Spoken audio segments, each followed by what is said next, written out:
Imagine this. You're walking outside on a peaceful morning. The sun is rising. The sky is painted in golden hues. Then, without warning, the light suddenly fades. Not like a flickering bulb. It just goes out. And then you look up, and the sun is gone. Not hidden. Not covered. Not eclipsed. Gone. What happens next? Let's say, in this terrifying fictional scenario, the sun vanishes instantly. No explosion, no collapse. It just disappears. Here's something strange. For a short time, nothing happens. Birds keep singing. People keep moving. Power grids run normally. We go on as if nothing's wrong. That's because the sunlight you see right now actually left the sun about 8 minutes and 20 seconds ago. Light takes time to travel across the vast distance between us and the sun. So, when it disappears, it takes 8 minutes before Earth even notices. But then, reality hits, instantly. The last rays of sunlight reach Earth. Then, darkness. Total, unnatural, world-shifting blackness. This isn't dusk. This isn't a moonlit night. This is the absence of all light. The kind of darkness you feel deep in your bones. The stars pop out at noon. The moon vanishes, unlit and invisible. Even shadows disappear. Earth's blue skies are gone. Everything above turns pitch black. Panic. Air traffic control systems scramble. Satellites depending on solar energy begin to shut down. Space agencies quickly confirm what was unthinkable. The sun is missing. But this is more than just the loss of light. Moments after the last photons fade, something even worse happens. The sun doesn't just provide light, it provides gravity. Everything in our solar system orbits the sun because its massive gravity keeps us in place. Earth is constantly falling toward the sun, but also moving fast enough forward that we miss it every time. That's what an orbit is. When the sun vanishes, its gravitational pull vanishes with it.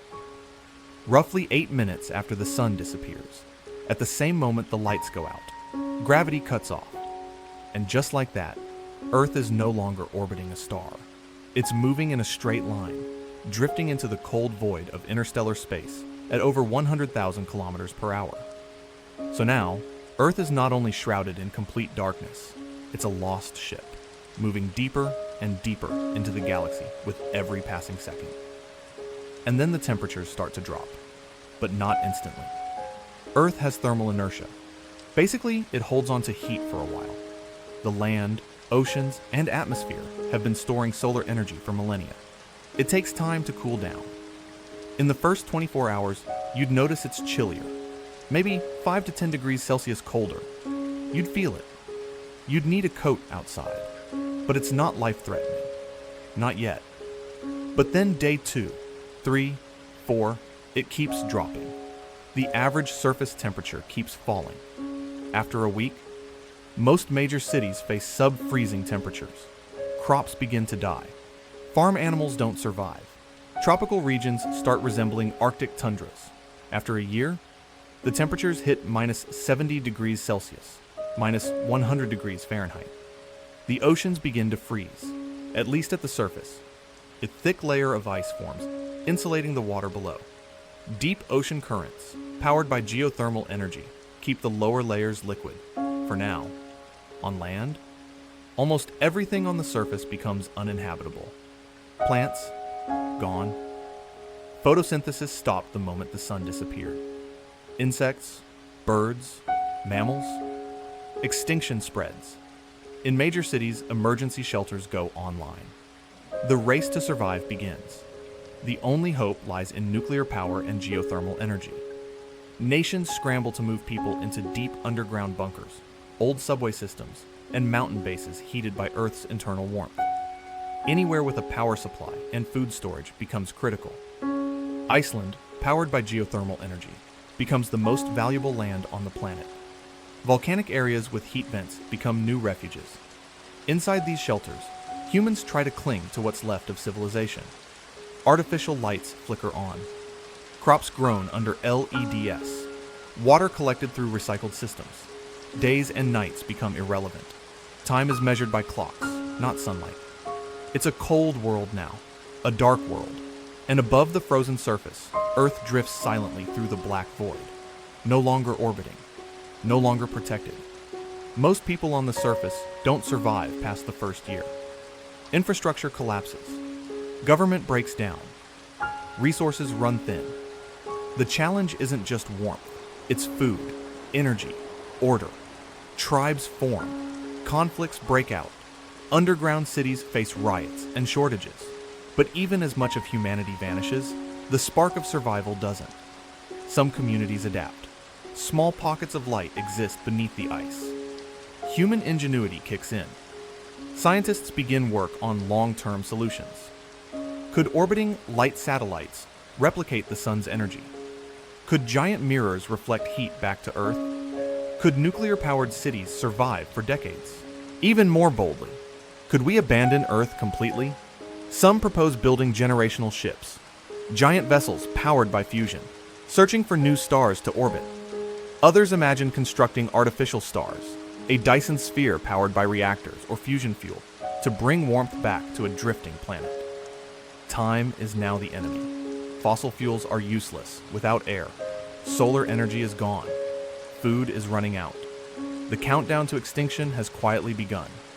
Yet underground, in silent cities, bathed in artificial light, surrounded by frozen rock and memories of sunlight, people still hope. The sun is gone, but the story isn't over. Because survival is just phase one. What happens in the next 10 years could determine whether the human race goes extinct or whether we rise from the cold, alone in the dark, and build something new. In the next episode, we'll journey deeper into the new Earth, 1 year after the sun disappeared. We'll explore how societies evolve underground, what technologies emerge, and how a plan to replace the sun might just begin to take shape. This is darkness like you've never imagined, and we're only at the start. 1 year has passed since the sun disappeared. Earth, once vibrant and teeming with life, is now a frozen husk gliding silently through deep space. The surface is unrecognizable, barren, cold, and smothered in layers of ice.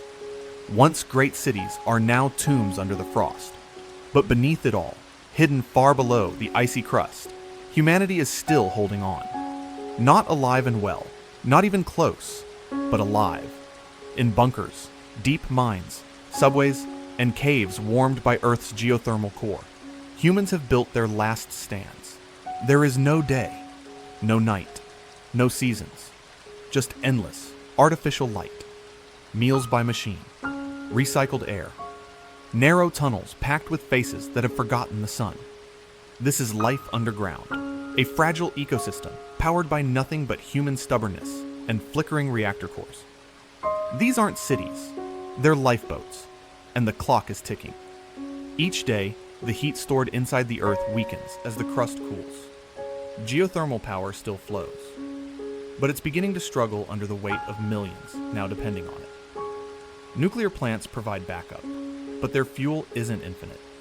Maintenance under frozen cities is nearly impossible. Meltdowns are a constant risk. Above ground, nothing stirs. The sky is black. Snowdrifts are dozens of meters high. The oceans, still liquid at their deepest, are now sealed by thick sheets of ice. Earth is no longer a home. It's a cryopreserved memory. And yet, in the midst of this silent global freeze, something remarkable is happening. Adaptation. Groups of engineers, scientists, and visionaries begin working on more than just survival. They want to rebuild, reinvent. In scattered bunkers, some funded by governments, others by private enterprises, humanity has formed research collectives with a singular dream: to replace the sun.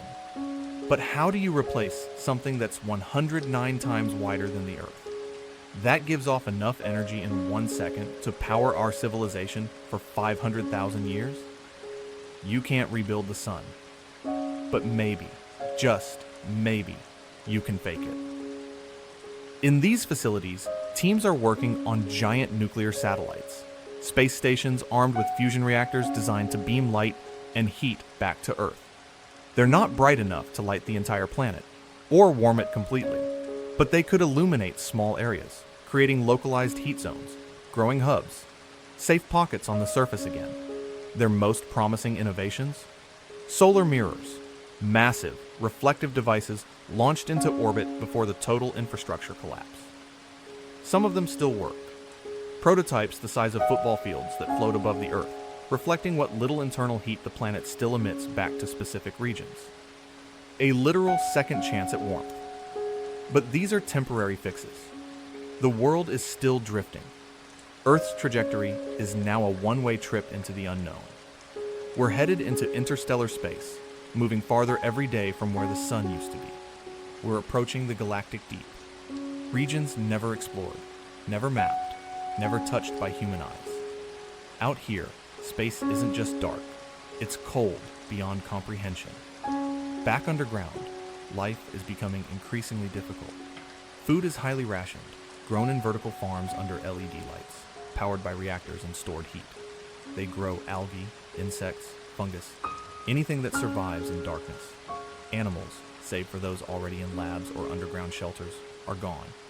Genetic banks store DNA samples, frozen and preserved, in the hope that one day they can bring back the species lost, if there's ever a world again to return them to. Culturally, the change is seismic. A new generation is being born. Children who grow up without ever seeing the sun. Their concept of a sky comes from old videos and simulations. Some think the sun was a myth. Others believe it will return, one day, by miracle. Religion, belief systems, and philosophies evolve in response to the absence of light. In some colonies, the sun is worshipped. In others, it's seen as a false god that abandoned its creation. And in some dark corners, people begin to turn to dangerous ideas. The strain of life underground is fracturing the species. Not all bunkers stayed connected. Some nations cut off others. Borders disappeared, then reappeared in strange new forms. Language and culture, once globalized, begin to diverge. In isolation, radical ideologies emerge. Meanwhile, a coalition of scientists and private sector visionaries propose a last-ditch plan to leave Earth, not just with a spaceship, but with a fleet. The concept? Generation ships. Vast, slow-moving vessels capable of housing entire communities. Designed not for speed, but for endurance. Powered by fusion and reliant on artificial ecosystems, these ships could, given enough time, reach other stars. The target? Proxima Centauri, just 4.2 light-years away. That's about 40 trillion kilometers, give or take. With near-future technology, it would take thousands of years to get there. Impossible? Maybe. But when your local sun has vanished forever, you're either bold or extinct. Construction begins, using scavenged resources from the surface and underground mining projects. Robots do most of the surface work, as the cold and pressure make it deadly for humans. It becomes a race against time. Finish the ships before power runs out, before the temperature drops further, before civilization unravels completely. As the second year approaches, only fragments of old governments still exist. What matters now isn't nationalism, it's capability, resources, knowledge. The centers of human progress are no longer countries. They're bunkers with working reactors. One such bunker, rumored to be in Patagonia, has started testing large-scale artificial suns, nuclear-powered fusion orbs designed to be tethered in low orbit. If successful, even one of them could revive a small section of land. It's dangerous, experimental, but could change everything. Because if we could build many and survive long enough to expand them, we wouldn't just survive, we'd reclaim the surface. In this world of darkness, this one truth remains. Humans always fight to find the light, even when it's gone. Still, deep in the black, Earth continues to move. It's been over a year since the sun vanished, but our story is far from over.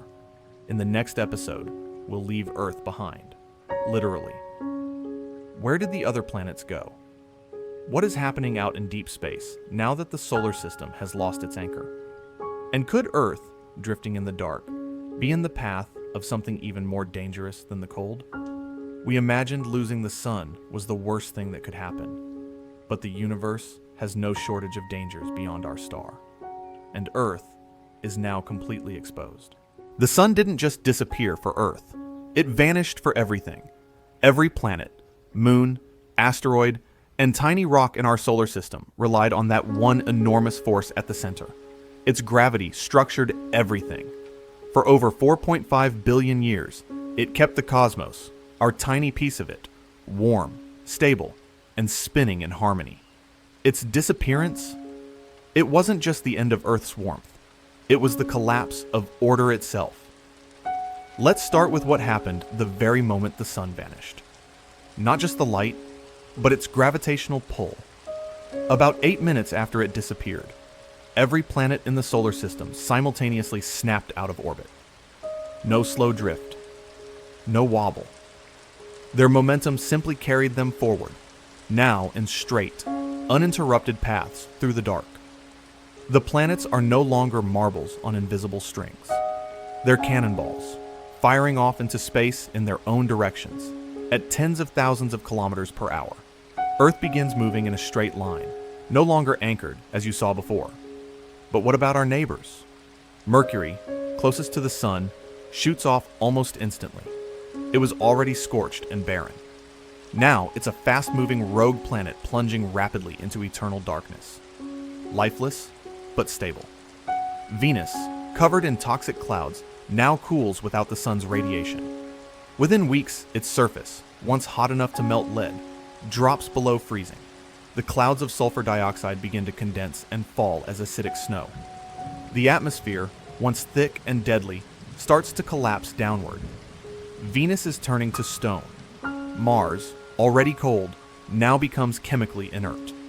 Frozen deserts stretch endlessly under a jet-black sky. Its thin atmosphere freezes completely, turning carbon dioxide into frost. The dream of terraforming Mars goes from difficult to impossible. Jupiter and Saturn? They continue drifting, but with something else happening. Their moons. Dozens of them. Europa, Enceladus, Titan, some of which may have hidden oceans, now react to the absence of light and gravity. And here's the surprising part. They might actually have a chance to survive longer than Earth. Why? Because they were already depending less on the sun. Take Europa, a moon of Jupiter, covered in ice, with clear evidence of liquid water below.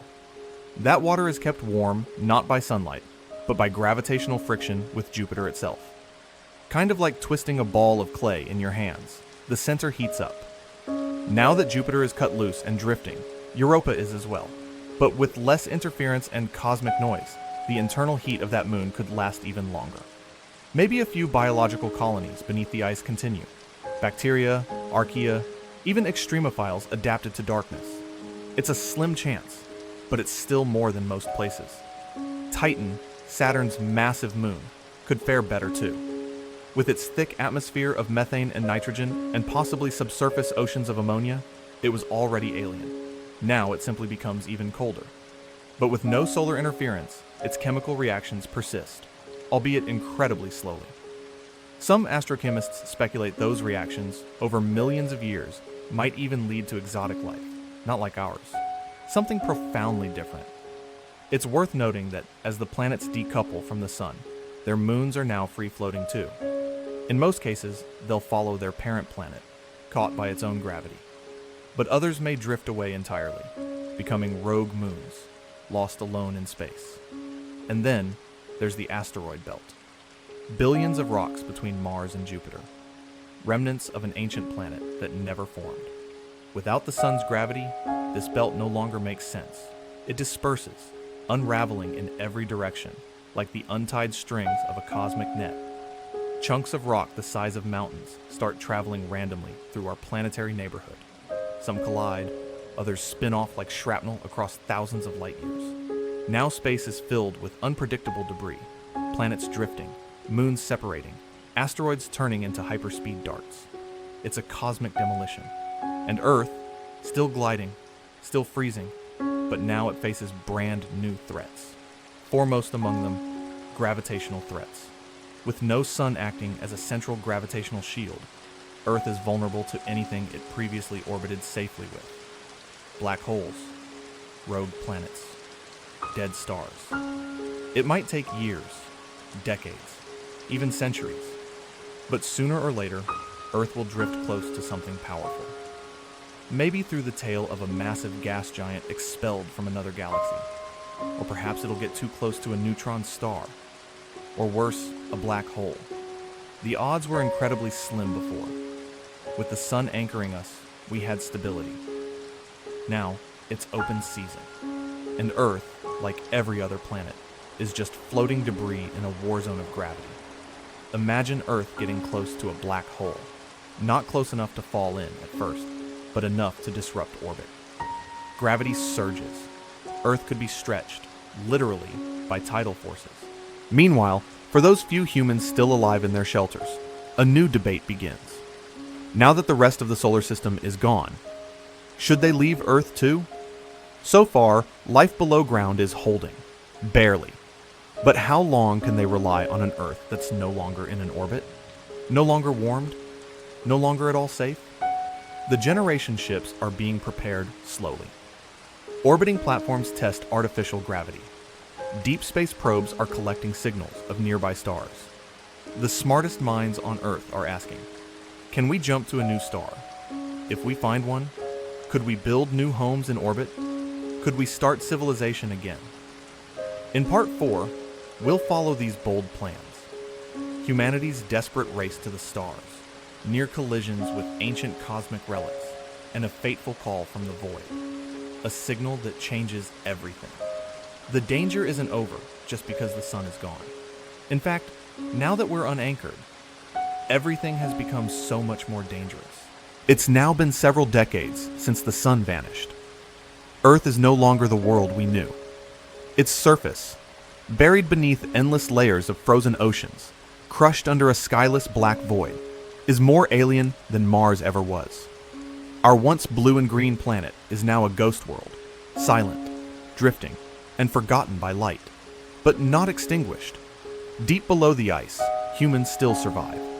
In geothermal caverns, retrofitted bunkers, and nuclear-powered vaults, ragged remnants of our species move through dim, flickering corridors, refusing to surrender to the dark. They're sick, hungry, cold, but more determined than ever to escape the dying planet beneath their feet. Because one thing is now certain: Earth won't last. Its internal heat, the last ember of planetary life, is fading. As it leaks away, infrastructure begins to fail. Lights dim, air systems falter, food production slows. The pressure is mounting. The mission is clear. We must leave. Not to the surface, not to another moon, to the stars. This is the age of the Exodus. For years, engineers, dreamers, survivalists, or simply the stubborn, have been working on the most ambitious project in human history, building generation ships. Huge, fusion-powered vessels capable of sustaining human life, not for weeks or months, but for centuries. Because the nearest star, Proxima Centauri, is over 4 light-years away. No known engine can get us there fast. Not in one lifetime, not even several. So we play the long game. These ships aren't rockets, they're worldlets. Artificial gravity rings, closed-loop ecosystems, megastructures built underground, then slowly lifted to the surface in pieces as robotic arms brave the ice, assembling them under black skies that stretch forever. Each ship is planned to hold thousands, maybe tens of thousands, if they can be completed. Supplies are stretched thin. The surface is still subject to deadly radiation bursts from interstellar phenomena. And as Earth continues to drift, the gravitational risks grow. There's already talk that Earth has entered the outer edge of a rogue planetary cloud, remnants of a shattered system. Unseen objects occasionally flick across the radar suddenly and vanish again. Space is no longer just mystery. It's a minefield. And among their desperate efforts, scientists make a discovery. Not a planet, not a star, a signal. It first arrives as a repeating pulse, a radio echo, too complex to be natural, too measured to be noise. It cycles every 6 hours, coming from roughly 11 light-years away. Triangulation points to a small red dwarf star. The first reactions are disbelief.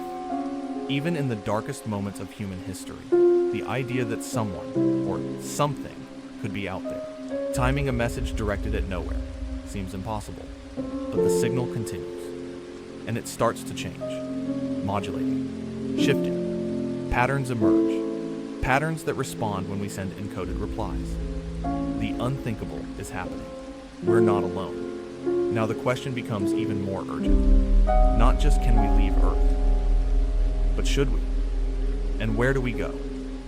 Spaceship Exodus 1 is the testbed. It's crude. The hull is a patchwork of lunar metals and Earth-forged alloys. Its engines run on a prototype fusion drive, slow but sustainable. It launches with 300 people on board and enough resources to sustain them for 40 years. Its mission, to test long-term operations beyond the dying planet, and to plot a course toward the red dwarf sending the signal. If the mission fails, it's the end of hope. If it succeeds, humanity will have a path forward, a second chance, light years away from where we began. But the launch isn't greeted with global celebration. Humanity has changed. Unity is scarcer now. Other factions, isolated in different bunkers, believe Earth should be preserved at any cost. Some plan to build their own artificial sun. Others believe the signal is a trap. Too convenient, too perfectly timed. Conspiracy thrives in the dark. Still, Exodus 1 departs. The sky above Earth flashes as it ignites its engines, a single glowing arc in an ocean of nothing. From above, Earth's glow is barely visible, a faint, icy reflection of geothermal heat leaking out into space. From below, it's a beacon, a reminder that we once had a star of our own. Exodus 1 is slow, but its journey is symbolic. Humans are no longer Earthlings. We are now, officially, interstellar refugees. Back on Earth, the return signal from the red dwarf changes again. It includes data, star charts, equations, language structures. It looks guided, deliberate. The haunting theory? Whoever sent it has done this before. Some scientists begin to wonder, what if this has happened elsewhere? What if other civilizations lost their stars too? What if we're just the next in a chain of starless ships? The idea spreads. Earth was only one sanctuary of many, and now we are being invited to a network, not for conquest, not for colonization, for survival. The storytellers begin weaving this possibility into the culture of the underground. Children grow up believing that our vanished sun wasn't just an ending, but the start of an invitation to a broader universe. Past religions evolve. New ones are born. Some believe the sun was taken to test our resilience. Others believe it was destroyed to push us elsewhere, like a cosmic migration event, orchestrated by something greater than us. Not everyone believes. Suspicion divides the survivors. Some want to disconnect permanently, stay on Earth, preserve what's left. Others believe staying is a slow death, and the question lingers, heavier than gravity. What happens if we get to the red dwarf, and it's already dying too? In deep labs beneath the Antarctic ice, the last high-tier observatories still working have picked up something else, a faint shadow speeding behind Earth. Calculations suggest it's a massive object, possibly a rogue planet, possibly a black dwarf, possibly worse. It's not visible to the eye, not under these conditions, but it's moving fast, and it's closing in. Physicists model the impact zones. If it breaches Earth's trajectory, the gravitational disruption could trigger massive quakes underground. Vaults could collapse. Reactors could rupture. The countdown is starting again, not because the sun is gone, but because something is coming. The survival of Earth is no longer guaranteed. The survival of humanity now depends on leaving fast. In the next episode, we'll follow the journey of Exodus 1 through the shadows of the galaxy. What lies between stars isn't just emptiness. It's danger. It's mystery. And maybe, just maybe, it's something worse than being frozen. Being watched. Decades have passed since the sun disappeared. Humanity, scattered and buried beneath the ice of a drifting planet, has done the impossible. Survived. But now, the question is no longer about survival. It's about what comes next. Earth is dying. Not in fire, not in catastrophe, but in silence. Reactors are failing. Food systems are collapsing. Once thriving underground